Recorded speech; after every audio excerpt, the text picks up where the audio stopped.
In this episode of Cosmic Sponge, some drone activity around U.S. warships has been traced back to Chinese spies. NASA launches supplies into outer space using a slingshot. Scientists examine a suspected alien sphere with ties to Willie Nelson. And for our main topic, we search for the causes behind the disappearance of Megafauna from our recent past, taking a quick break to address sensitive issues around Eskimos and politically correct language. It's not politically incorrect, even though some people think it is. It's not politically incorrect to be called Eskimo. Okay. I just want to stay on safe ground because I have a history. Yeah, you had the little people. Yeah, right. Last week. Yeah. Don't want to upset anybody. You know what? I better check that. I may have to edit it out. It was okay 10 years ago to be Eskimo. Now, who knows? Yeah. Typical boomer.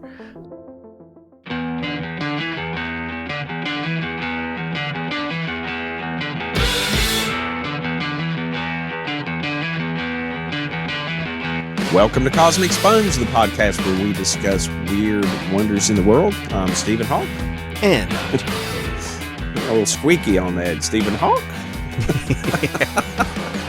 In this episode, we are going to be exploring the disappearance of Ice Age mammals, large Ice Age mammals. Approximately 10,000 years ago, we saw 3/4 of species disappear of large, what is commonly referred to as Megafauna. Any mammal that weighed over 100 pounds fell into that category, and 3/4 of the species disappeared at the end of the last Ice Age. Now, was this due to climate change? Was this due to overhunting by our ancestors? It was due to alien zoos. Could be alien zoos. Yep. At this time, mankind, our ancestors, started spreading all over the globe. So who knows? And there's some other theories out there too, but we're going to cover all of them. But before we get into that, Jimmy, what have you been up to this past week?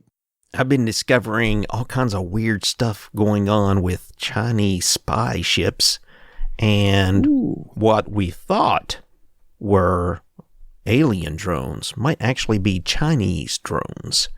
So remember back when we had this story about these triangle-type drones over warships off the coast of California?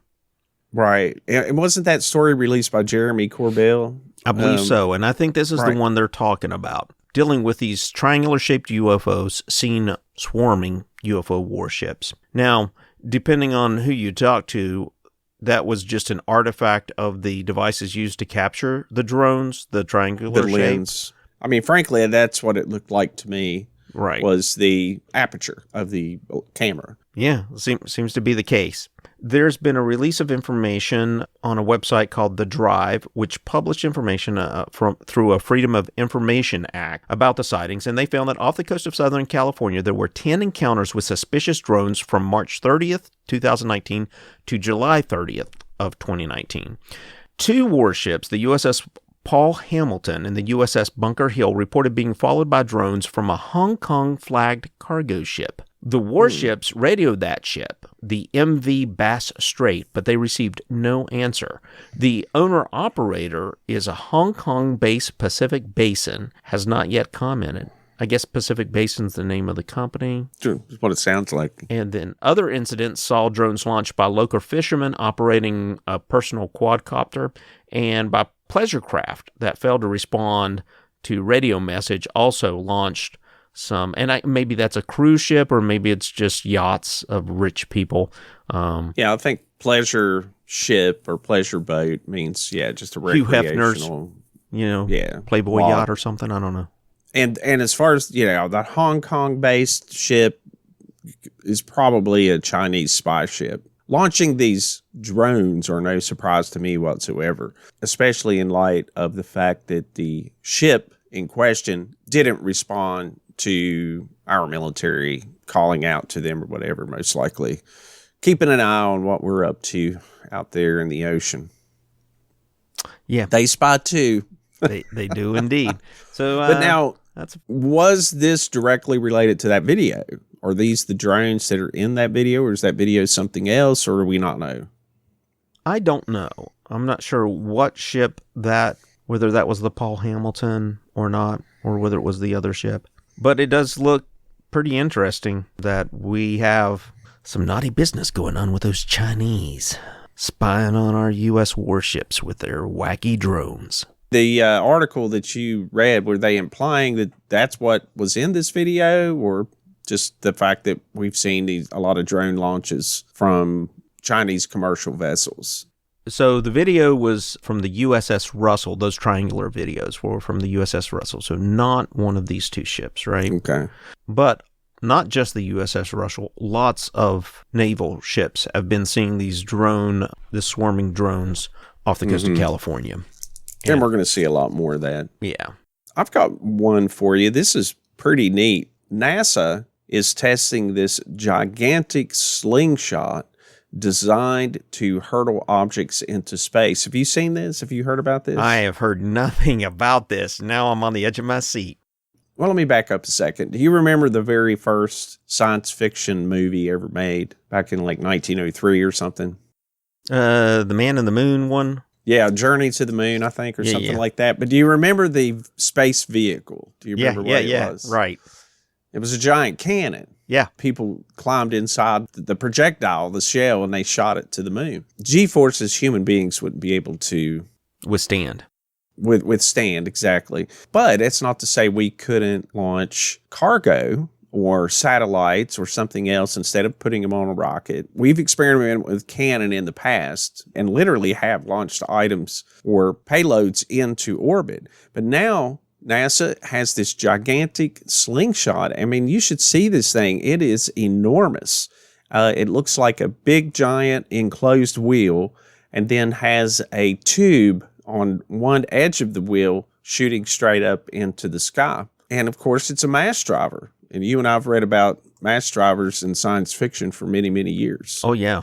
Anyway, pretty exciting stuff. They shot one off. There's a video. I posted this story on YouTube, and when you first look at the picture of it, you can't appreciate how large this facility is until they show some close-up pictures, workers and things around the bottom of it. Now, if you launch something up into the sky and it doesn't make it into orbit and comes back down, that's not good. What goes up must come down, spinning wheels, something rather than going round. Something like that, right? What goes up must come down. I may have to edit that. Might not be good if it's a clown. I don't know. Yeah, something like that. Yeah. Yeah. So, they just recently had their 10th test. This time the projectile carried demonstration payloads for NASA, Airbus, Cornell University, and satellite manufacturer Outpost Space. This thing is called the Spin Launch. It was able to show that partner payloads containing sensitive instrumentation can withstand the demands of a kinetic launch. So these NASA nerds are just launching stuff up in outer space with this slingshot gun. And this is still just a test version. They said once the full-scale version is built with its arm spinning at 5,000 miles per hour or 8,000 kilometers per hour, will hurl objects to high altitude, shot up into the stratosphere. A propulsion stage will kick in to finish the projectile's trek to low Earth orbit. Spin Launch is hoping to launch satellites weighing 440 pounds or 200 kilograms, among many other possible payloads by 2026. So that's just a few years away. But anyway, listeners, I put this story on Facebook, and if anything, just check out the pictures of this. And this is not even the full-scale version, but it is an enormous device. It's very cool. Well, I got something really cool for you, man. I'm ready. What does Willie Nelson's original promoter and Dennis Hopper and Strange Spheres have in common? They all use the same pot dealer. I think that's the right answer. So I know Willie likes to partake of the leaf. He likes to partake of the whole damn tree. So Jim Marlin has gone all over the U.S., launched the career of American country star Willie Nelson, and made a lot of money doing it along the way. But wherever he's gone, this music promoter has taken a strange object with him, a silver sphere. Now, according to Marlin, it's not just any sphere. He says that it's alien technology, and it's been part of his family's furniture for more than 40 years. He says, more than that, it's a part of him now. He's taken it everywhere he goes, and he's not really sure why, but sometimes he feels like it's protecting him. Protecting? Protecting him, which is odd given some of the things that's happened to him with this thing around. He says that the 50-pound magnetic sphere is solid, testable evidence of alien technology, and he says celebrities, including Dennis Hopper, Jane Fonda, and Neil Young, have all touched the sphere. 3 really wacky people. I wonder if they were normal before they touched it, and then that's what went wrong. Anyway, decades ago, Marlin was living in New Mexico. New Mexico, folks. New Mexico. Yeah, and a friend of his who was working as Dennis Hopper's bodyguard wanted him to come see his house. And it was in the desert, in the middle of nowhere. And they went out there, and there was these piles of spheres in this guy's yard. And he's like, what the heck is that? And he said, Jim, I'd tell you, but you wouldn't believe me. He says, well, go ahead, try me. He said, well, I swear to God, a UFO came over my house and dropped them in my yard, and they've been sitting over there ever since. And so Marlin was offered the chance to take one of these, and he did. And he's had it with him ever since, and it does strange things like he'll set it on the floor, and then it will just spontaneously start moving. He was rubbing his feet on it one day, and the sphere shot out a flash of light and shot him across the room onto his back. So I'm not sure what kind of protection spell that was. Now, maybe there's like a little dude that's trying to get out. You know, having some like feet stuck on your stinky face. Feet. You know? Get your stinky feet off me. Well, where are the rest of these mysterious UFO alien spheres? I mean, who knows? Who knows? So now this sphere is in the hands of Gary Nolan, who's... Oh, yeah, really? Yeah, and he's this famed Stanford researcher who has a million patents and also does material research. Every other episode we talk about. He's got it now, and he's doing research into what exactly it's made out of, and whether or not there's a little guy inside of it who doesn't like stinky feet. Wow. So I will keep my ear to the ground to see what Gary tells us about this thing. My guess is it's going to be just an ordinary old sphere, but who knows? We can hold out hope. Yeah, there's other spheres out there too that supposedly came from UFOs. We did a story. I remember a news story on one. Yeah, that was the one. Was that the one in the 1970s? A family investigating a small fire in the forest near their home discovered a silver sphere about the size of a bowling ball. Yeah. Yep. Yeah. Sounds like the same thing here. It does. Well, we'll be interested. I mean, I wonder if this guy's going to let Gary Nolan like saw it in half and stuff. I mean, is he going to let him just do whatever he wants with it, or? It sounds like he's removed some corrosive surface material from it, and that's what he's studying. But he does have the actual sphere with him. Yeah, surface rust. Yeah. You know, alien technology, you know, it has problems with entropy as well. Yeah. There you go. Maybe they need a little undercoating. Some Rust-Oleum. Well, all right, man. That's pretty interesting. I'm looking forward to hearing more about that. So I guess we will move on to tonight's main topic. But before we do, we'd like to remind everyone to please rate and review the podcast. It helps other people find the show. Look for us on Facebook, where you can see many of the news stories that we covered on tonight's episode, plus more. Look for us on Instagram. Jimmy likes posting funny, where my head is an astronomical phenomenon, and other humorous posts. And finally, take a look at our webpage, cosmicsponge.com. We have a web store. You can also access each and every episode. Jimmy does nice write-ups and descriptions on each episode. If you would like to support the show, you can also find links to Buy Me a Coffee and also to Patreon. If you choose to support us on Patreon at a very modest level, you will gain, among other things, access to another show we do called Weird Wonders that we produce exclusively for our Patreon supporters. Our contact information is firstcontact@cosmicsponge.com. And also, we have a new contest coming up, and I have I can't wait. Yeah, I've got all of the stuff that we'll be putting together in one big pile, and one person will win all of it. I need to get it out of the studio. I'm doing some remodeling here, so I'm ready to move it out. Wow. You got all kinds of junk, man. I do. I mean, cool paraphernalia. Stuff. Right. Cool stuff. So I'm taking Mothman posters, right? Yeah, I got all kinds of stuff. All kinds of posters. So what I'm doing is I'm getting as much of it together as I can, and every day I'm trying to take a picture and I'll post it on Instagram so you get like a little teaser of what's going to be included in this giveaway. And then on Sunday next week on our webpage, I will put up the contest and we will get it started. We'll run it for 2 weeks and then give or take. And then we'll have the date where we'll be doing the drawing and, Bob's your uncle, and we'll ship it out to whoever wins. And there'll be everything on the webpage. We'll have links to it. We'll have a release on Instagram and Facebook telling you where to go as well. And then you just sign up with your email and no other obligations at all. You just have a shot at winning these really cool prizes, including some stuff on UFOs and Bigfoot. Yeah, we've had great success with our contests that we've done in the past. So if you've never entered one before, be sure and do it because you might just win. And it's going to be some great prizes, some fantastic prizes. And I went to Instagram and I saw some of the stuff you've posted already. Yeah, I saw you wanted that popper. Yeah, man, the Bigfoot popper. Yeah. I want that. I might have to get a couple for us so we can battle each other next time we get together. That would be fun. Yes, it looks indeed. really cool.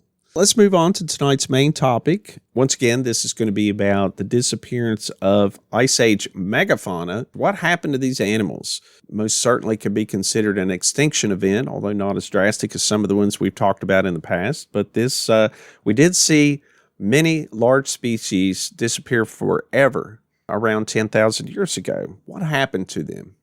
And Jimmy? I know you've done a little legwork on this one. How about getting us started on Ice Age Megafauna disappearance? Henry held Martha's corpse by the legs and lowered her into the freezing water. She looked delicious, but sadly, it was tuna salad and hard bread today because the suits in D.C. had already laid claim to her. Henry tied Martha in place. Come morning, she would be firmly encased in a block of ice and ready to ship out.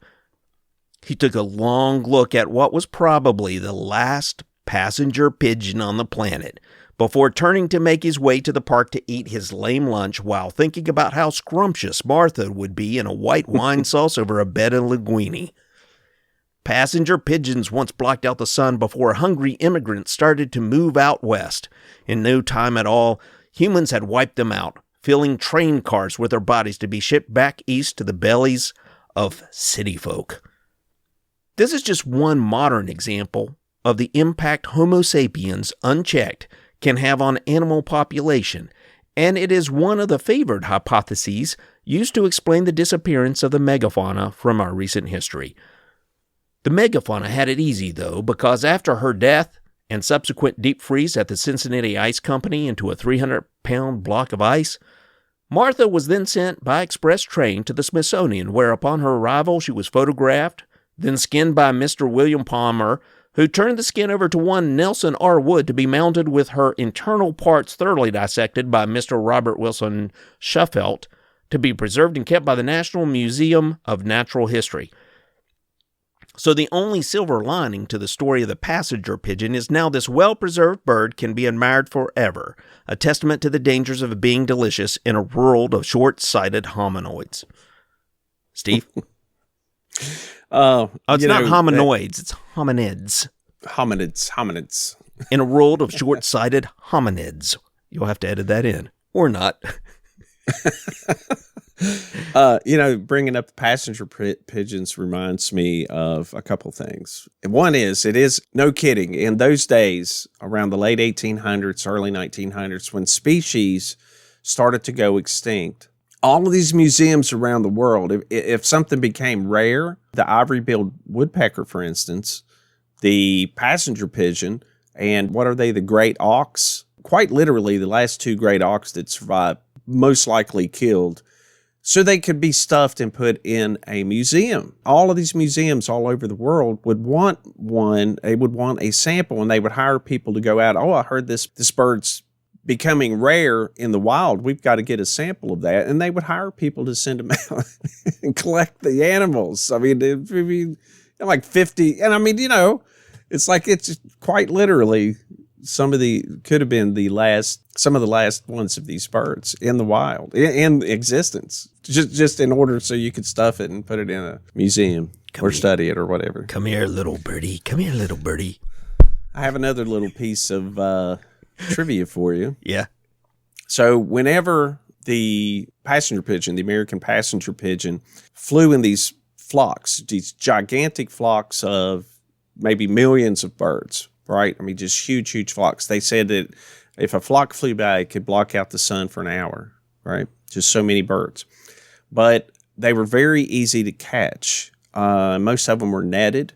And what they would do was they would get a passenger pigeon and tie a string around its leg and then tie it to like a chair, and it would be jumping around in distress. And the other passenger pigeons, if they were flying over, they would want to see what's wrong with that one that's in distress, and they would be attracted to that bird, then be netted. And do you know what they called that bird that was tied to the chair? No. A stool pigeon. Yeah. That's where it came from. Oh, that's crazy, man. Stool pigeon. So all those gangster films, now I know the backstory. Yeah, that's right. So we want to look at some of these different theories of what happened to the Ice Age, large Ice Age mammals. Before we do that, let's talk about the Ice Age. What are we discussing when we say the last Ice Age? Planet Earth has been around for billions of years, and when we look at life on this planet, there's been many, many different climates. There's been tropical climates, there's been arid climates, but we want to focus on the Ice Ages because that's very recent in our geological past. Now, there's a lot of theories about what caused the Ice Age, and one of the leading theories is that about 2 million years ago, North America and South America were not connected. Panama. There was no Central America at all. So the Atlantic Ocean and the Pacific Ocean were connected. Around 2 million years ago, there was some volcanic activity, and it caused these islands to rise up and to connect. So there became this chain, and once that happened, and no longer were the Atlantic and the Pacific connected between North and South America. Now, that two things happened with this, and the first one we'll talk about is what they believe caused the Ice Age, was that all of this warm water suddenly started flowing north in the Gulf Stream. We have the Gulf Stream today, and that's one reason England, for instance, in such a high latitude is relatively temperate, where it's kind of, it's pretty warm. It's all these warm waters from the equatorial areas in the Gulf, heading up the Gulf Stream and warming up the North Atlantic. Once that happened, we started getting all this moist air being evaporated, and the winds spread it to the east over Europe and Siberia, and then we saw a lot more rain. Once you started getting all this rain, it flooded into the Arctic Ocean, and this influx of fresh water lowered the salinity and the amount of salt that was in the water, and it also raised the freezing point of water, right? Because, it's why you put salt on the roads, right? It lowers the freezing point by several degrees, but if you start losing the salt out of the water, it can cause the water to start freezing at a much higher temperature. So once the ice starts freezing and you start getting bigger ice sheets, you start getting glaciers, then it becomes this kind of snowball effect, pun intended, because the ice actually reflects the energy from the sun. So the more ice you have, it turns white, it reflects the energy of the sun, less energy and heat that the earth can absorb. So it just started creating all of these ice sheets in the northern hemisphere. And this all began around 2 million years ago. Now, that's one theory of what caused the ice ages. And of course, that's one thing that today people are concerned about. Are we heading into another ice age because we're warming the planet and causing the ice sheets to melt, and in turn will lower the salinity, the amount of salt in the water that could cause freezing, say, in another 100 years or 200 years, right? Who knows? I don't know. That's another episode. But regardless if that's the theory or not of how it happened, around this time, we started entering a period of ice ages. And between then and now, or then and 10,000 years ago, there were about 12 major ice ages and warming periods, ice age and warming period, and 24 more minor ones where it fluctuated back and forth. And so the last one ended approximately 12,000 years ago, between 12 and 10,000 years ago. And we're in a warming period now. We're in a mild period, but we could have another ice age in another 10,000 years. Who knows? And there's other theories of what caused it, like maybe solar energy from the sun may have fluctuated slightly. Nobody really knows. But this is one pretty strong theory of what could have caused it. Now, the other effect that happened, which will affect what our discussion tonight as well, is once this land bridge between North and South America came about, we started seeing animals migrate back and forth across the isthmus of Panama. So they started coming through Central America, and we saw the ground sloth, which evolved in South America. We saw it going north. We saw mammoths, or what's known as the Colombian mammoth, the American mammoths. They migrated south, and so we started seeing this exchange of animals between North and South America. Some of the big, giant, like 6-foot tall killer birds. Fossils have been found, like Georgia and Florida. Those evolved in South America. I know some of the big cats definitely went south, like Smilodon and the saber-toothed cats. I don't think South America had any cats, so even the jaguar evolved in North America and migrated south.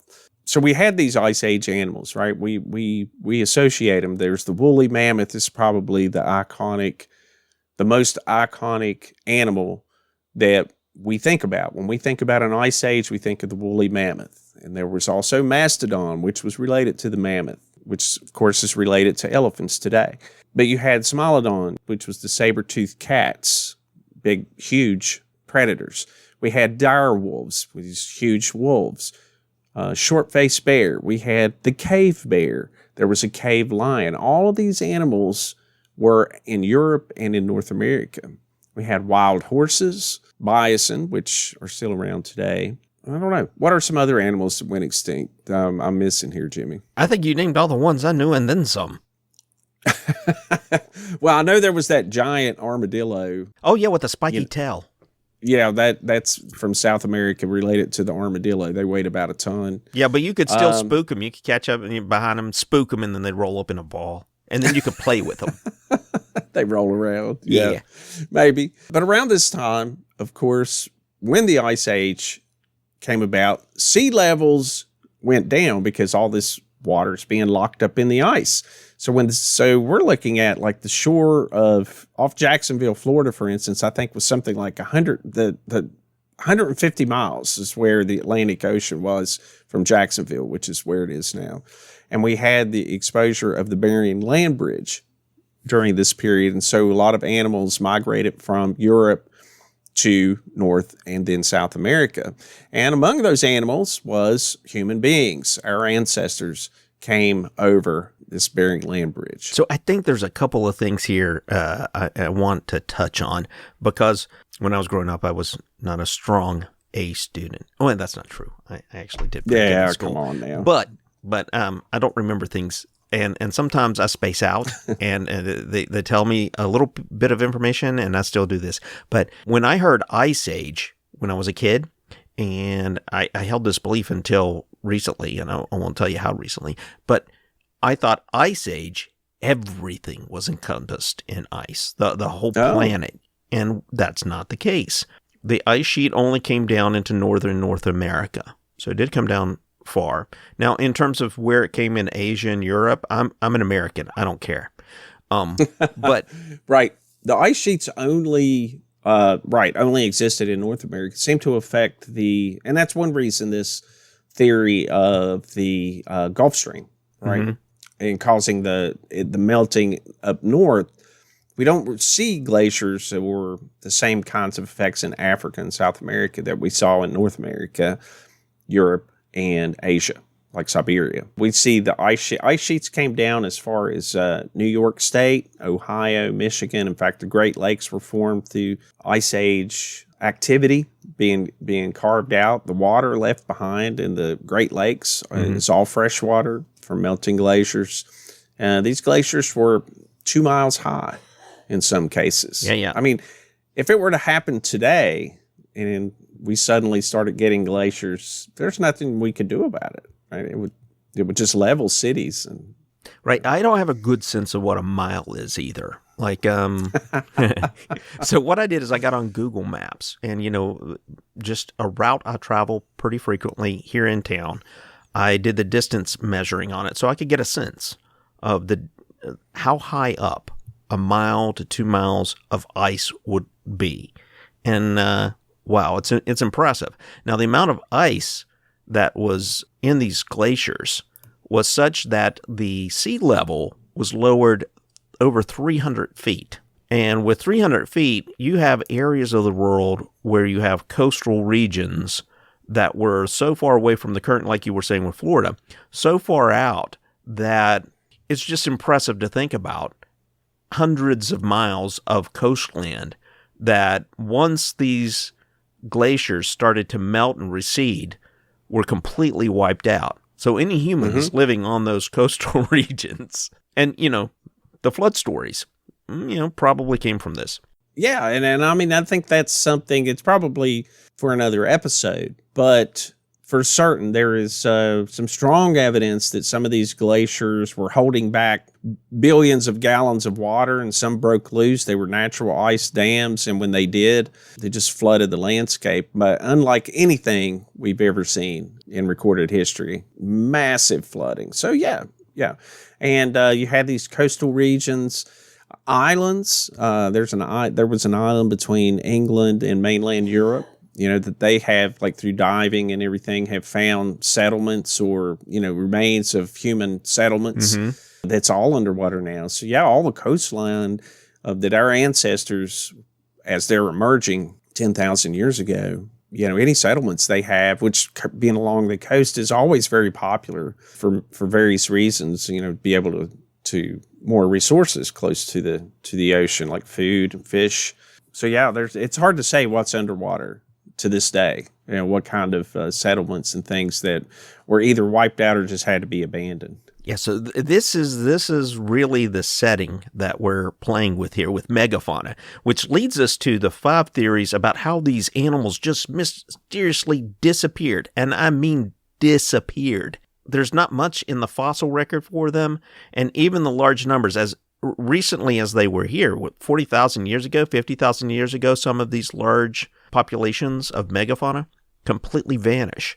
And it's a big mystery, and everyone's wondering what happened, how did they disappear, and what killed them off. So we have 5 theories we want to tackle. All 5 of these are the dominant theories in the scientific community, and we want to touch on each one of them. And I want to talk about 4 of them, and then we'll leave the 5th one for the end. So we have 4, and they lovingly and interestingly have labeled these as overkill, overchill, overreal, and overgrill. Now, overgrill. Yes. Oh, okay. Well, I'll let you pick whichever one you want to start with. Well, I want to just briefly tell one sentence line to tell you what each one of these are, just to give you a taste of what we're going to get into here. And then we'll start with, I think, the favorite, which is overkill. The overkill is simply the idea that Homo sapiens hunted these megafauna to extinction. So that's the first. Overchill is one where climate change and environmental factors made it unsuitable for these animals to keep living, made it inhospitable for them. Overreal, R-I-L-L, I think I'm pronouncing that incorrectly. Overreal? I'm pronouncing like Real. There I go, You're spelling asking again. me. But yeah. Have you heard my accent? So this is the idea that invasive species brought with humans, such as rats and maybe some of the animals that they brought with them, had diseases which went into the population and killed them, because one of the things you see is that a lot of the die-off corresponds with the arrival of humans. So that's another idea. Then over Rill is the idea that we had some kind of cosmic event like an asteroid or a comet impact, which basically cooked all of the megafauna. Something like the asteroid that helped wipe out the dinosaurs, in other words. Exactly. But maybe not quite as big of an event since there wasn't as much extinction. That's right. Our ancestors lived through it. Yep. So those are our four, and let's start with overkill. And I know you've done a lot of legwork on this one. So I'll let you kick this one off. One thing, whenever the land is cooler, as it was during the Ice Age, is that we see forests disappear. Think about forests in the north today. I mean, almost all of the East Coast today, if it wasn't for us clearing the land, is forested. All of the northern hemisphere here in the West is forested. But whenever it was a much cooler climate, all these forests were converted to grasslands, what is also known as steppe. You see steppes today in places like Mongolia, some parts of Siberia, where it's not a tundra necessarily, but grasslands. And this is where grazing animals, large herds of these large animals, can survive. So the woolly mammoth, which would have required a massive amount of food every day, this was a large animal, much larger than the African elephant. It's obviously related to the African elephant. It's believed that the African elephant is its direct ancestor, although the Indian elephant may be a little closer because of the small ears. Mm-hmm. The mammoths had small ears in order to keep heat in. And of course, African elephants have these gigantic ears to help cool them. You know, they'll flop them giant ears to when they get too hot. But the mammoths obviously evolved to grow these long coats of hair and to have small ears, and also to store a lot of fat to help keep them warm, help retain heat on their bodies, but also, you know, fat is also stored energy. So we had these huge steppes everywhere, and so these large grazing animals could multiply and do extremely well. These type of habitats offer ideal conditions for large grazing animals such as the woolly mammoth, the mastodon, the steppe bison, which is essentially the same as the bison that still survives today. But when we saw the last ice age end, between 12 and 10,000 years ago, once the ice melted, the sea levels rose. The steppe mostly became forest again, which limited, and I mean, we're talking half of Siberia, half of North America, went from being this huge steppe for these grazing animals to a much smaller area of grazing once most of these areas turned back into forest. Most certainly limited the grazing area for some of these huge ice age herbivores. But did climate change alone lead to the extinction event? And also during this time, there was another human species, the Neanderthals, which you may have heard of him or not. The Neanderthals were around for about 200,000 years. Their ancestors had left Africa and then evolved into the perfect humans for an Ice Age environment. Their bodies became real stocky. Their bones became heavy to retain that heat and to live in the rugged environment. Their noses became really wide so that they could handle the cold air, breathe the cold air better. And the Neanderthal lived for around 200,000 years in these cold Ice Age conditions, but they mysteriously died off about 45,000 years ago. And that's a mystery. And we do know that Neanderthals and humans mixed. I mean, there's a little bit of Neanderthal in most Americans. There's something like 2% Neanderthal DNA that has been sequenced. There is a whole lot of Neanderthal in some humans. I'm just saying.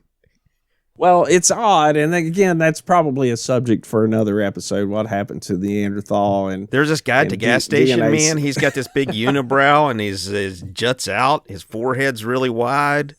He's got those like tiny pupils, and Doesn't look like he's thinking about anything other than maybe hunting. So during this time, the Ice Age coming to an end, we have human beings spreading all over the world as hunters. And you have to ask yourself, now, would they hunt the mammoth? The mammoth's larger than an African elephant. Is that something they would do? Or would they want to stay away and maybe concentrate on small deer or some other type, antelopes or something like that, right? Well, it turns out that our ancestors did hunt the mammoths, and if you ask me, it looks like they were the lunch special just about every day for our ancestors.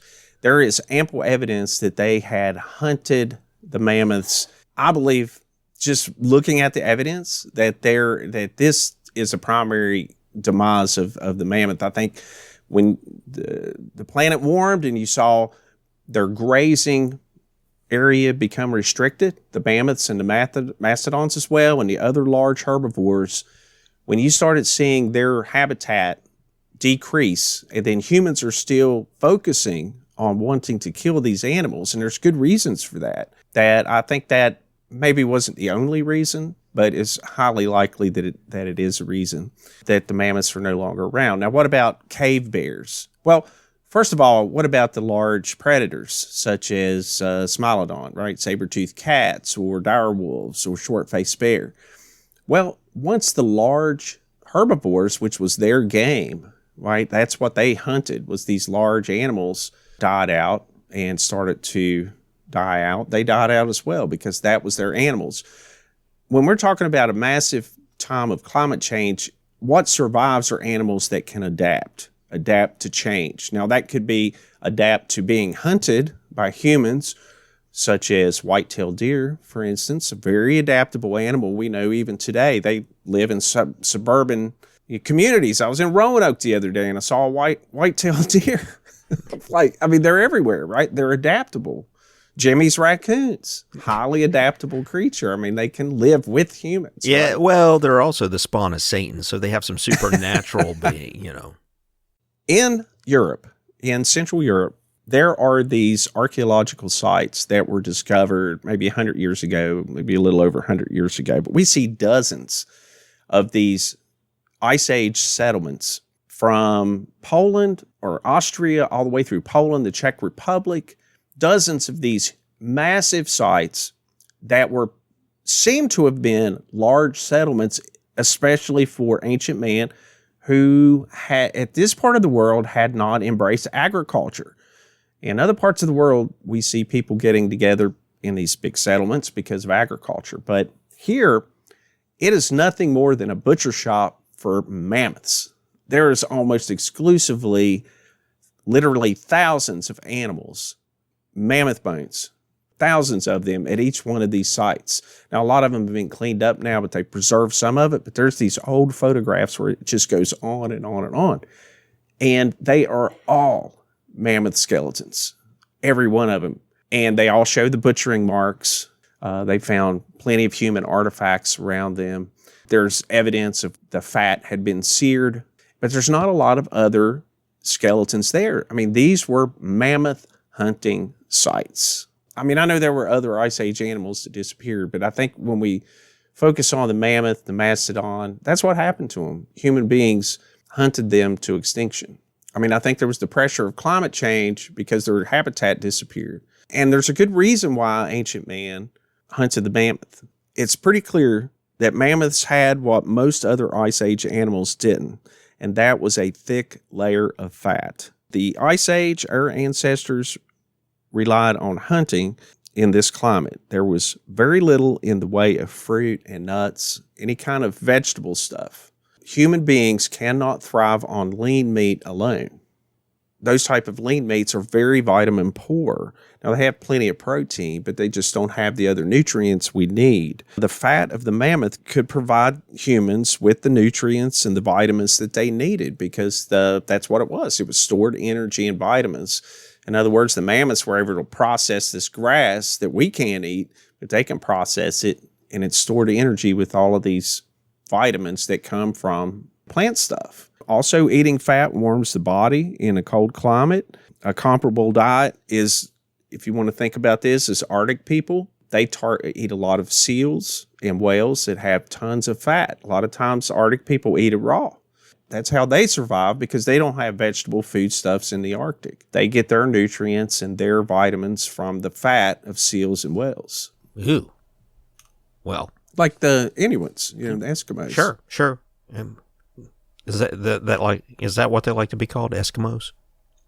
It's not politically incorrect, even though some people think it is. It's not politically incorrect to be called Eskimo.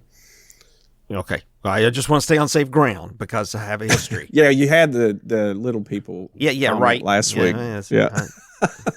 Don't want to upset anybody. You know what? I better check that. I may have to edit it out.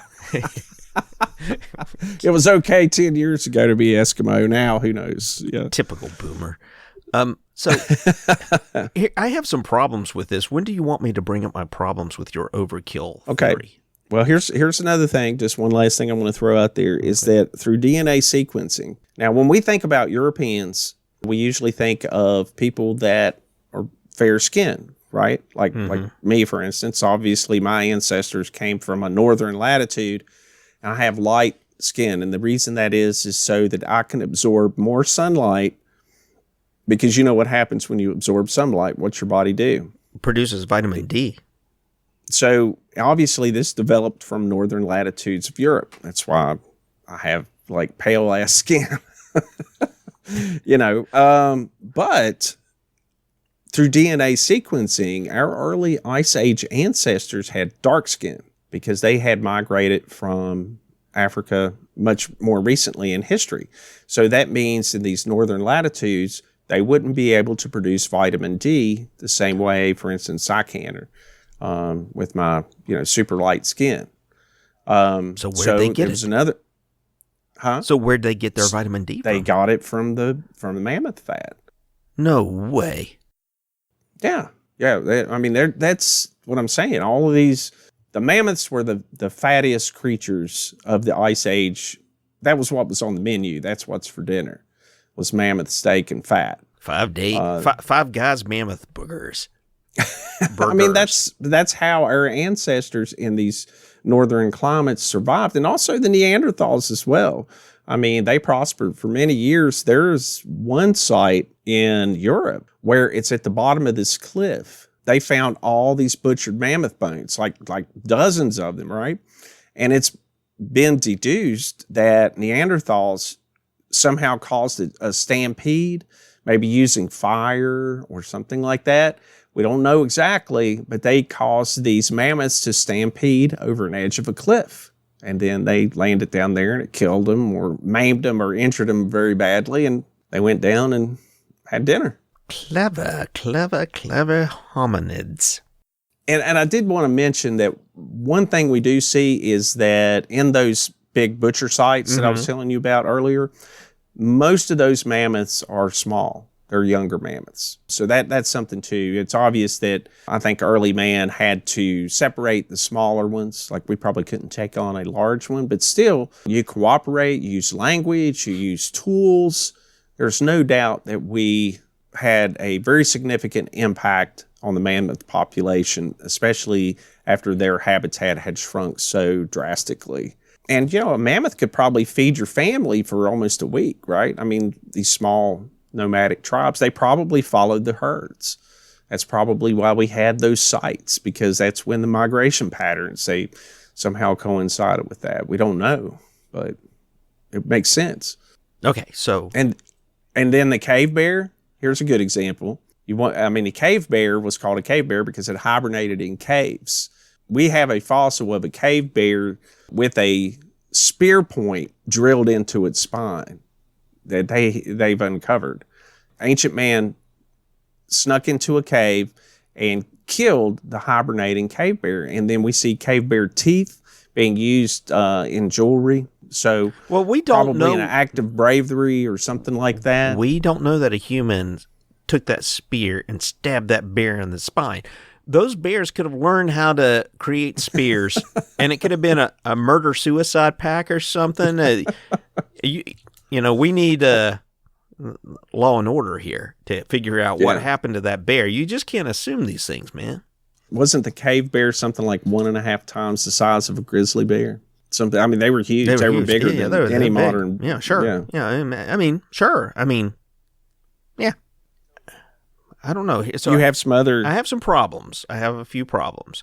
My first problem is this: is that they were going under the assumption, because the megafauna in North America died out between 14 and 13,000 years ago.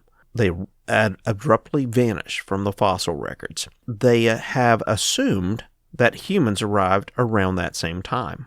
So their whole theory has been based upon this idea that humans were there at the same time that...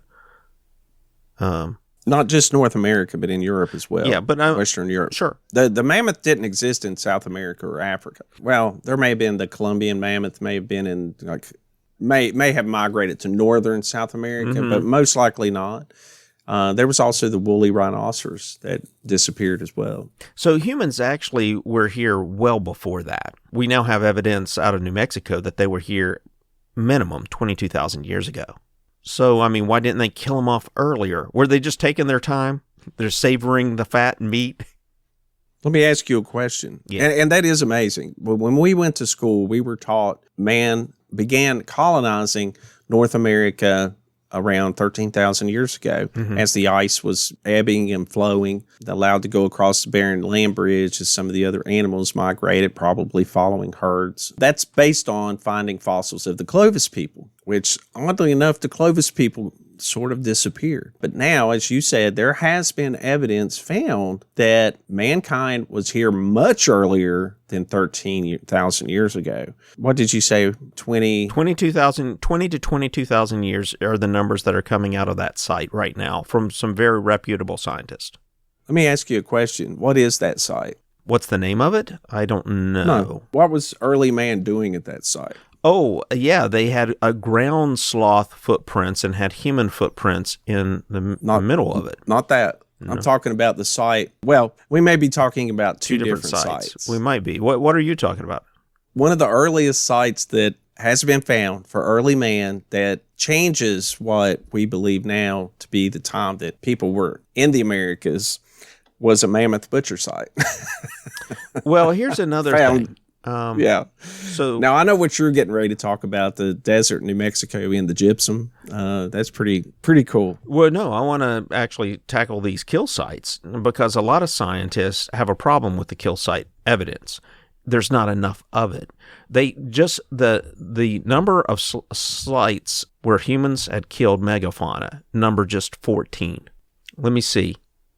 Have noted that Ice Age sites bearing megafaunal remains that show unequivocal signs of slaughter by humans number just 14. Moreover, they stress only 2 types of giants were killed at those 14 sites, Mammoth and Mastodon. There's no sign of any other prey in any other kill sites that you would have to have in the numbers that are necessary for men to wipe out megafauna. At those numbers and in that time frame, these guys had to be really hungry and really active in really large numbers to wipe them out.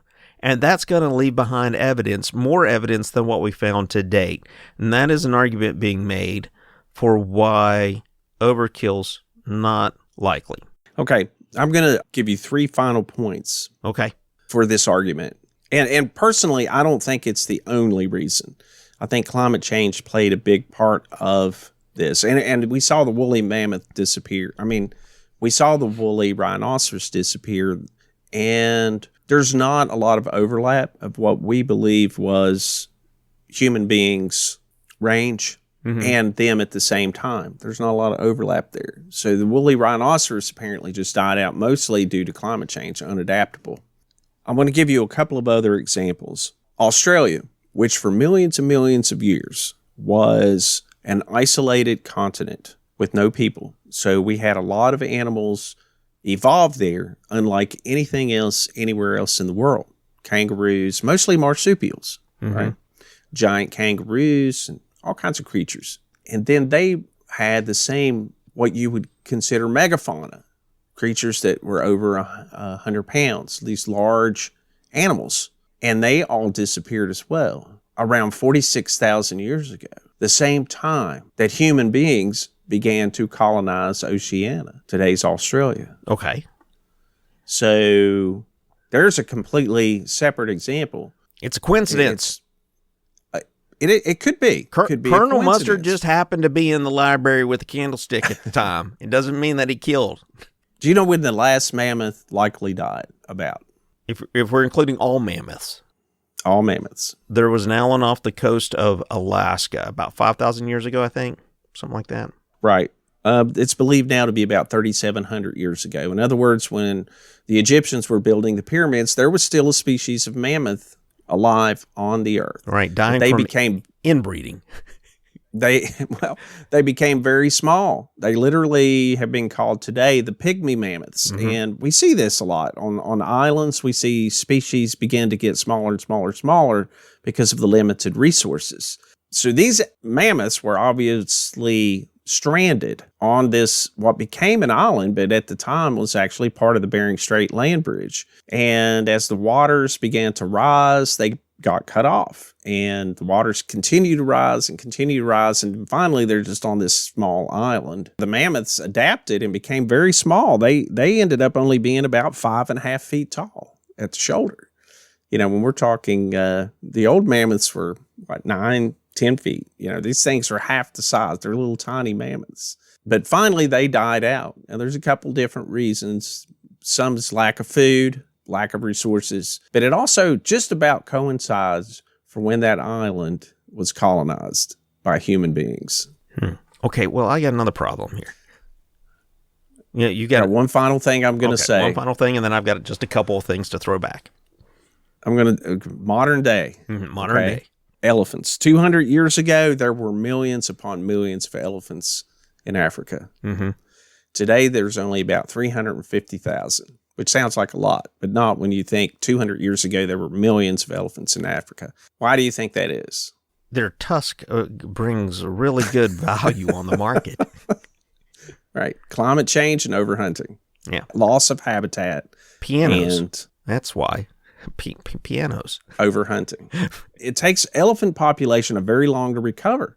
They have a long gestation period, something like 2 years, mm-hmm. and they do not have a lot of offspring. So mammoths, mastodons, they were evolved from the same animals. So we have to believe that they probably were very similar. They had very long gestation periods, did not have a lot of young because their young required adult supervision for much longer than most animals in the animal kingdom. And so that's why we're seeing elephants, even though they are protected in most places today, still taking them a long time to recover. They will never recover unless somehow something happens to us. Now, the last thing I'm going to throw out there is a lot of people say, well, what about those animals in Africa? That's the only place on Earth that we still have large land animals. We have giraffes, we have elephants, we have rhinoceros, but we don't have these kind of animals anywhere else in the world. Why is that? Well, we do in Asia. Okay, it's a little bit smaller. They're still considered megafauna. Okay, I'll go along with that. Sure. But they're much smaller than the African elephant. And then we also have the forest elephant. Now, they're really endangered in Africa. Mm-hmm. That's the only 3 elephant species today. And it's weird, because just on a side tangent, elephants, there were so many elephant species, say 40 million years ago. There were all kinds of elephant species all over the world. It was the time of the pachyderm. Like, I think around 25 million years ago, mm-hmm. there were just all these different species of elephants. And now we've just got the 3. But anyway, back to that. Why is that? Why is that was going to be one of my questions. Because they evolved side by side with humans, and they knew how to deal with humans. And I've heard this argument, the argument being that humans were novel everywhere else, so that the animals didn't know how to deal with them. They're like, I'm seeing this novel thing, this little hominid, and he's got some pointy stick, and, well, it's not one of the typical predators I got to worry about, so I'm just going to ignore him. I'll also say that elephants most likely were not on the menu the way the mammoth was. It was much more beneficial for humans to kill the mammoth because of their mammoth fat to get the vitamins than it would have been for There were better choices in Africa than to go after a very dangerous animal like an elephant. In the ancient past, not so much. Hmm. in the northern hemispheres. And here's another good example, talking about humans being novel in other places of the world. And that's true. Look at the buffalo. In the 1800s, hunters decided to start slaughtering the buffalo, I think to deprive Native Americans of their primary food source. The buffalo, the bison, they wouldn't run. They could sit there and shoot one after another. They did not perceive danger. And they just dropped. They would just drop. You know, think about a deer. If there's a herd of deer and you shoot one, I mean, if they're so jumpy, but these buffalo hunters literally could set up their guns on a small rise, a little hillside, and just start shooting them and kill dozens of them right there, reload and keep shooting them. They would not, it wouldn't register to them that being killed off like that. Hey, Bob over there looks a little tired. He just went down. Hey, Doug. Doug's over there. Hey, Doug just went down. What's going on here, guys? I think that's just another small piece of evidence to consider. Maybe I should go over there. It's probably nap time. Go. Yeah. Hey, Ralph just went down. He went over there and he fell down. Looks like they're all sleeping. Oh, that's just terrible, man. It's a miracle they did not go extinct. There were just very small pockets left. One was in Yellowstone. Right. Just millions. There were millions in this country. Millions. Herds of millions of them. So, I mean, do we want to touch on the others then? Yeah, I mean, I think we should look at everything. Or have we solved this mystery? And let's talk a little bit about climate change for sure. And I know that because I believe that to be a factor. And I also think it's possible that there's a little bit newer theory that maybe Ice Age man brought diseases over, or the animals, some of the other animals as they migrated brought diseases. I mean, we certainly know that when Europeans first arrived in North and South America, they decimated the people here. Native American population numbered, they think, in the millions, tens of millions. Some jackass had COVID and sneezed in somebody's face, and then before you know it, I mean, it just absolutely decimated the people that lived in South and North America. It reminds me of that line from Princess Bride. It's like, "Are you a Spaniard?" "Yes." "Then no, I don't trust you." Yeah, that's another episode maybe someday to talk about all that. That was But anyway, that's a theory that humans not just over hunting, but maybe spread diseases, or other animals spread tuberculosis or something like that as they were migrating from Europe. That's the over Rill theory. Yeah. So we tackle that one real quick then. I gotta pee. All right, I don't. Now, one of the theories we didn't bring up here, it's one that's really on the fringe, but sometimes fringe theories are the ones that win out at the end of the day. Just check in with Albert Einstein. At one point, his was on the fringe, and it turns out it was right. So the theory I think that maybe we need to look at a little bit more is that Mothman, right? Not just one Mothman. We're talking about a whole group of Mothmen. We'll call them a flock. A whole flock of Mothmen. Let's say many flocks of Mothmen and women, because we don't want to discriminate. Many flocks of moth people came in, and they were really hungry, and their favorite food was the larger animals. The megafauna. So these moth people flew down from above, and like Steve was talking with the bison, the moth people were able to come in and eat all of them, raw, live, while they're running around and they're flapping their moth wings. Oh, Steve's back. You think Mothman killed out the megafauna? I'm just throwing it out there. Like I was telling the listeners, Einstein's theories used to be fringe, and it turns out he was right. That's true. We're going to be talking about some of that in an upcoming episode.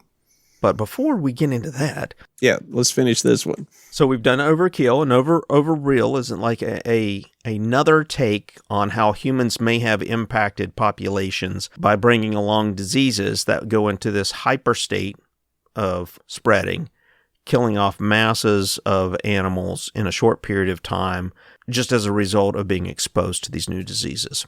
And then we've got overchill, which is the environmental factor that we've talked about. And this is a case, and this one is hard for me to buy into, because the idea here is that you had extreme weather events, climate change events during this ice age. So the Pleistocene ran from 2.9 million, 3 million years ago, up to the Holocene, when the Holocene, I think, comes in about 40,000 years ago. Those are the two epochs that we're talking about, the Pleistocene and Holocene.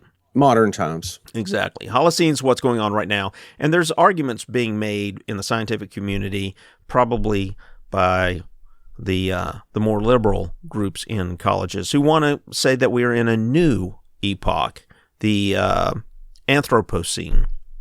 I think I'm saying that correctly. Basically, that mankind is a dominant force to such a degree that we are changing the face of the planet, and this should be its own epoch.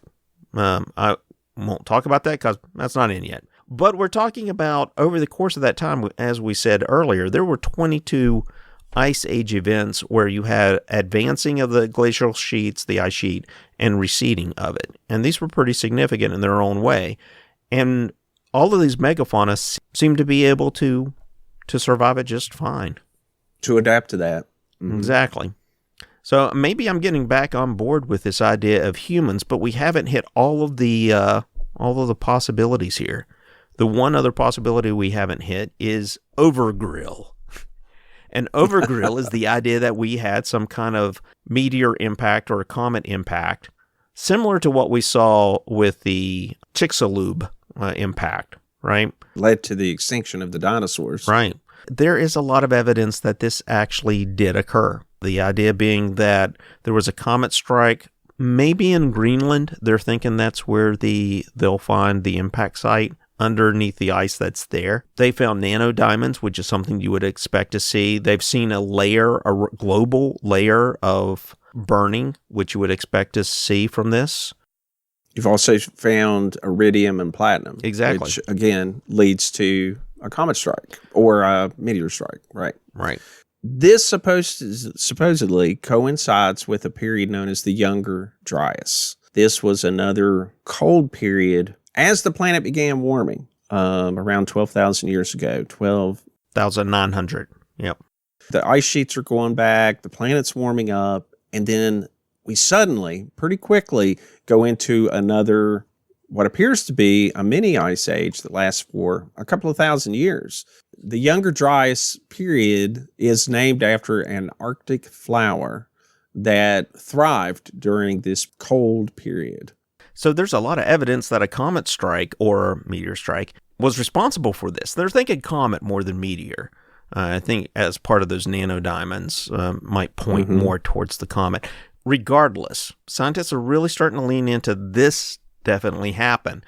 The problem with it being the cause of megafauna extinction is that globally, megafauna died off at different time periods, not just at this time period. However, it's very suspicious that the timing of this comet strike and the die-off of the megafauna in North America coincides pretty tight. And they believe this Younger Dryas period lasted about 1,000 years. In other words, it cooled the planet back down to ice age conditions. There could have been some direct effects of this comet strike that killed off many of the North American animals, or at least put a lot of pressure on them that led to their extinction. So you said there's a fifth possible cause? It is my favorite one, too. It's that not a single one of these events is attributed to all of the die-off of the megafauna, rather that there's a combination of them over time, and it could be two of them for this group of megafauna that dies off at this particular time, these other two.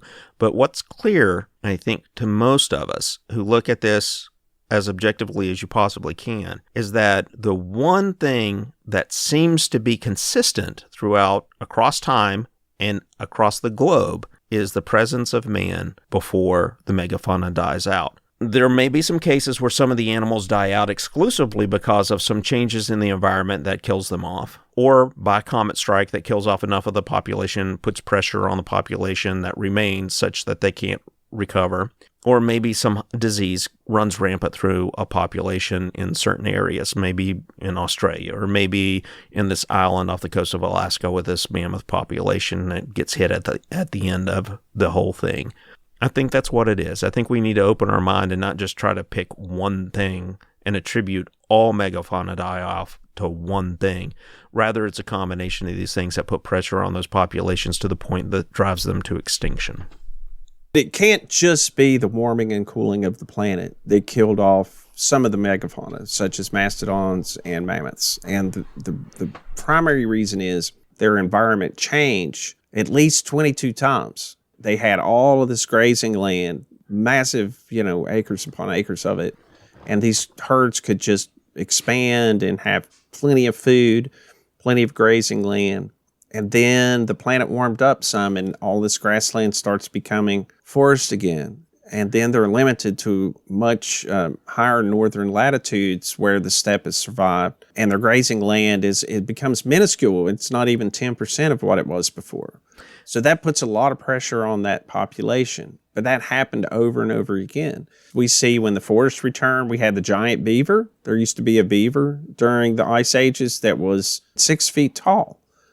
There was this massive creature. There was all of these very large megafauna that existed, but it would be attracted to a forested area.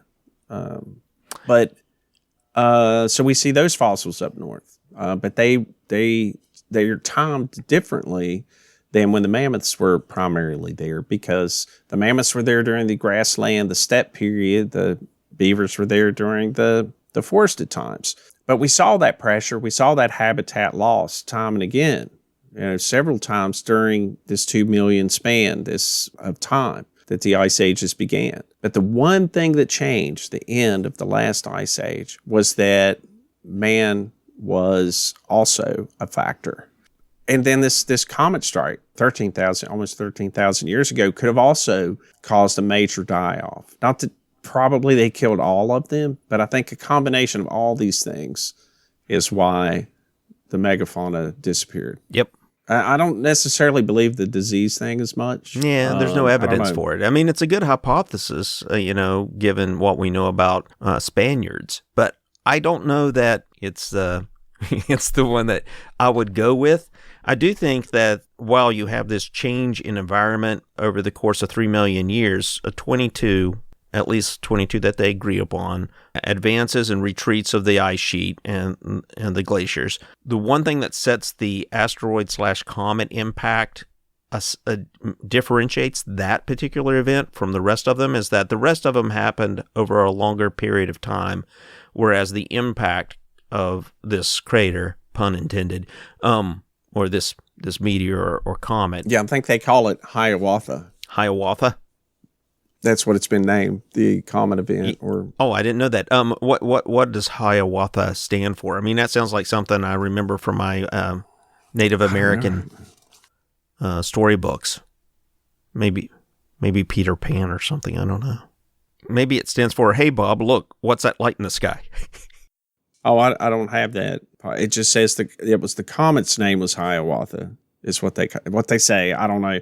I don't know. I wrote it as a note in the margin of my notes because I have just as the 12,800 years ago, just as the last ice age was coming to an end, we very quickly see a sharp decrease in temperatures. Scientists call this period the Younger Dryas. And that's right. So the other cooling periods, warming and cooling periods, happen much more slowly.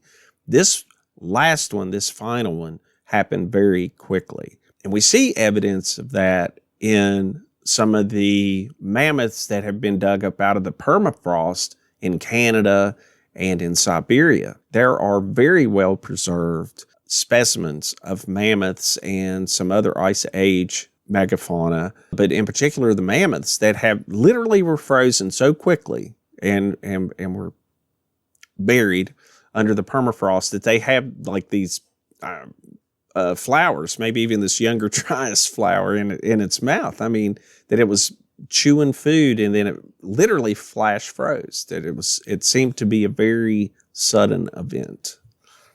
Yeah, The only other explanation is, the mammoths are walking around, they see this large alien device, and it says roll pull on the outside of it. It says, wonder what's in there. And then they go inside, and it's like, Joe, shut the door. Were you raised in a barn? As a matter of fact, I was. What's this button do? Shut this. What's this button do? Flash freeze. Yeah. So that could be it. Who knows?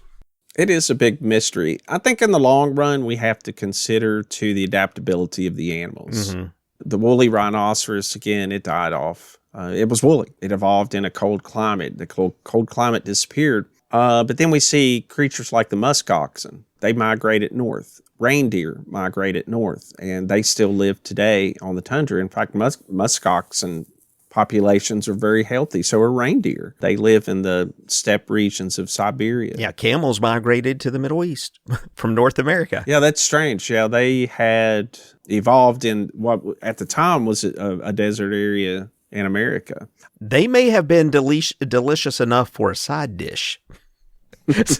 And the last wild horses died off here too, in America. Horses evolved in America, and they had... Well, when you party like a wild horse, I mean, you can't do that forever. I mean, even what people consider wild horses today, there's some running around in West Virginia. A guy I know showed me some pictures of some wild horses. He was riding some trails, saw some wild horses, but those are all the same as most of the pigs that you run into, the feral pigs. Mm-hmm. They are all descended from domesticated animals. There are no longer any wild horses anywhere in the world. The last ones that someone suspected were wild horses, and I don't even remember where this was in the world. They killed them, and ate them. Well, that's what people do sometimes. But no, they did a DNA test and found, no, it's derived from a domesticated animal.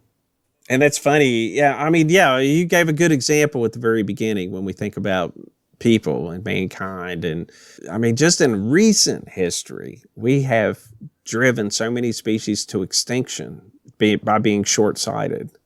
Yeah. Passenger pigeon, the great auk, and then the Carolina parakeet. There used to be a species of parakeet in North and South Carolina. It was driven to extinction by men hunting it for the feathers to put in women's hats.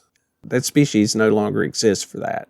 The beaver almost went extinct. Beavers almost went extinct because Benjamin Franklin, who was living in Europe, in France during the Revolutionary War, shows up with a beaver skin hat.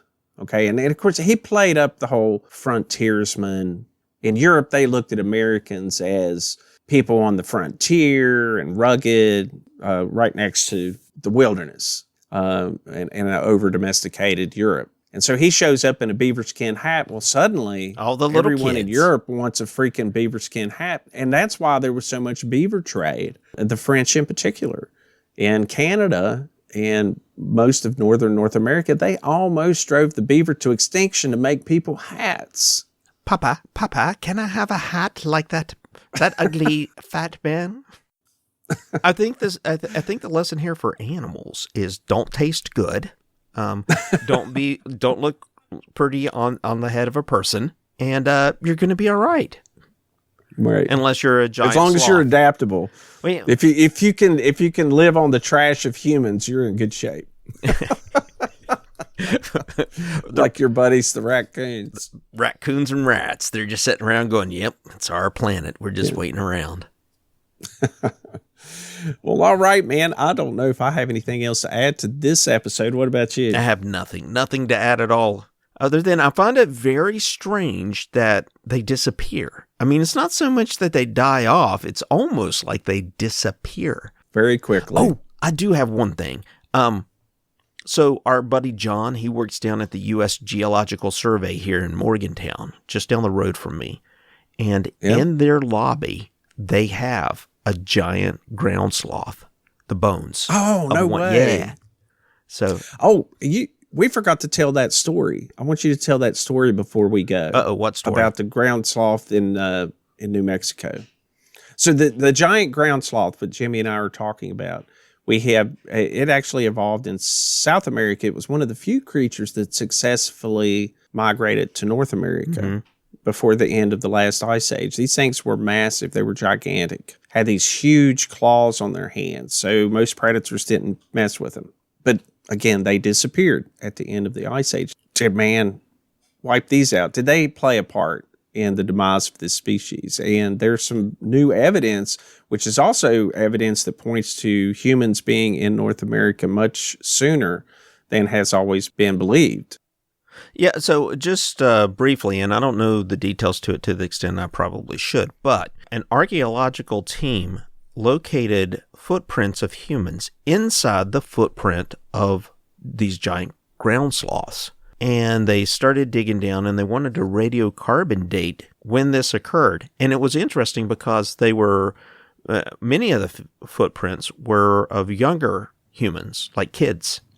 And they were dancing around and playing, and some of them happened to just have their footprint go down into these ground sloth footprints. And it's further proof that they coexisted at the same time, ground sloth and humans.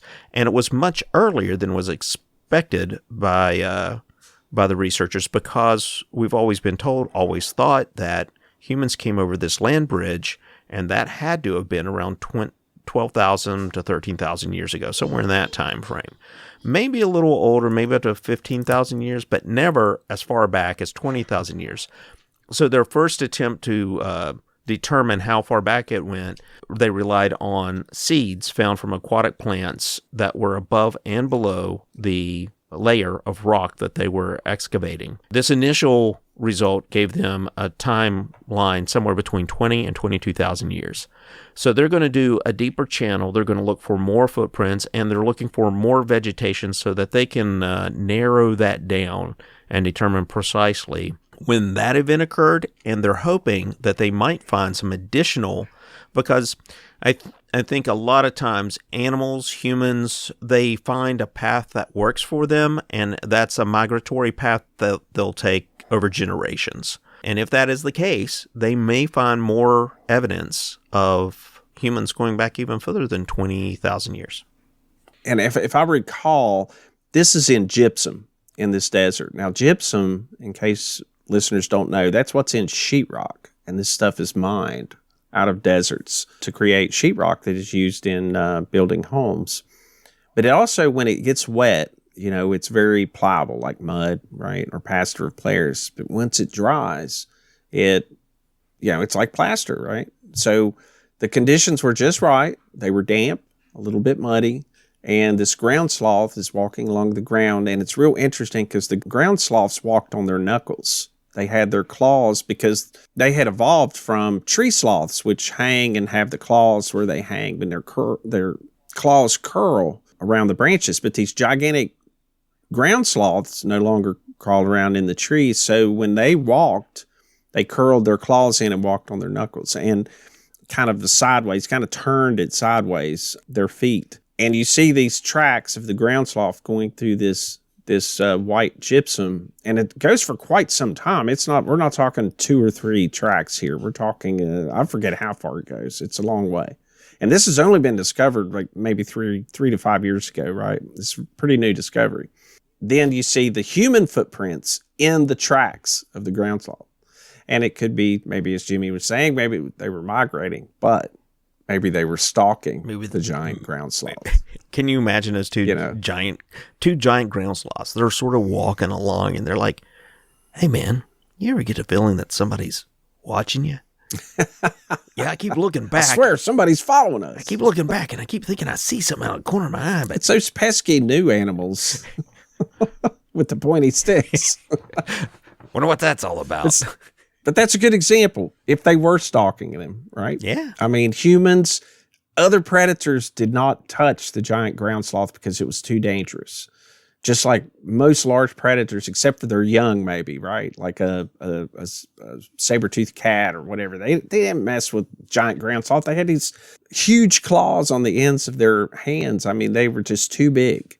But humans, maybe not. You know, we would use our cleverness and our tools that we developed and tactics that we learned over time of how to hunt these large animals, and maybe distracted on one side. A couple of guys run up to it, and as it's faces them, the others come up from behind. You know, it's just the kind of cooperation, language, communication, and cleverness that no other animal possesses.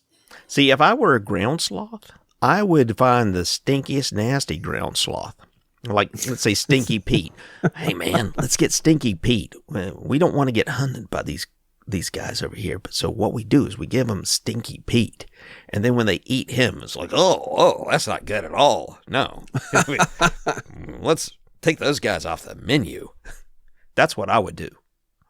Well, I will say one thing. You said don't be tasty, but I would say if you are tasty, make sure you can be domesticated. Oh, yeah. And then you'll live forever. Yeah. Look how many cows and pigs and chickens there are in the world. There's no chance of those going extinct anytime soon. I got new chickens, and I was out earlier today. Just did right you? before the show.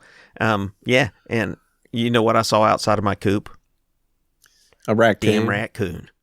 He's already up looking around. They know you have new chickens, too. Oh, I got a new fence, too, that's electrified. So let him get through that. He probably will. He's like a little ninja. All right, man. Well, we better get on out of here. Anything else you want to add to this fascinating topic? And I would like to add real quickly. You know, most people love the dinosaurs. And as a kid growing up, I loved dinosaurs, too. But now, as an adult, I'm much more fascinated with mammals, post-dinosaur mammals, and the rise of mammals. There are some fascinating animals that evolved after the dinosaurs. I mean, massive mammals that were as large as some of the grazing dinosaurs. Huge. I mean, that human beings, a 6-foot man comes up to, I can't remember the name of the species, but comes up to the knee bone of one of these things. That's how big. And it was a mammal. I mean, there's just a whole gambit of odd, strange creatures. And I don't always feel like well, maybe there is, but you know, usually everything's about dinosaurs that you watch on TV. You don't see a whole lot about the Ice Age animals and things. I find that fascinating. And I think a lot of it is because through much of that history, human beings were alive at the same time. Our ancestors coexisted with many of these extinct animals now. Yeah. Probably partially responsible, or at least for some of them. Yeah. Hamburgers and hats. That's where it all ended up. All right. Well, before we get out of here, I would like to remind everyone to please rate and review the podcast. It helps other people find the show. Check out Instagram, Facebook. Just look for Cosmic Sponge. Webpage, cosmicsponge.com. You can find ways to support the show. Our contact information is firstcontact@cosmicsponge.com. Jimmy, did I leave anything out? Nope. I think you covered everything. All right. With all that being said, this is Stephen Hawk signing out. And we'll see you next week. And Jimmy Co, keep your eyes to the skies and your feet on the ground. We'll see you next week. Yeah. It's a good thing you don't have feathers. Just think if you had feathers, and I could make a hat. I'd pull them out. I would hide it. I would hide my feathers. Or an ass hat. It's so stupid. Hey, would you eat a camel? I don't know. I'd probably eat a camel if I'm hungry enough. I don't know. You wouldn't because you don't eat red meat. Oh, I get hungry enough, I'd eat red meat. Yeah, I'd eat it on the run. Yeah. I would sink my teeth in it while it's running. Yeah. Yeah, you don't look like you've skipped 2 meals. Shut up. I'm getting skinny. Look at this. You are getting I'm skinny. all thin now. Yeah. What are you going to do? Eat more camel. All right, man. Let's go. All right, later, man. That's all for this week's episode of Cosmic Sponge. Please don't forget to rate and review us wherever you listen. It helps others find the show. If you have any questions or have a story you'd like to share, you can contact us using our email account at firstcontact@cosmicsponge.com. If you'd like to support the show, consider becoming a Patreon at patreon.com/cosmicsponge, where you get access to exclusive content, including our Weird Wonders news and stories released every week. To explore everything Cosmic Sponge has to offer, including other ways to support the show, head on over to our website at www.cosmicsponge.com. Thanks again for listening, and we'll see you next week.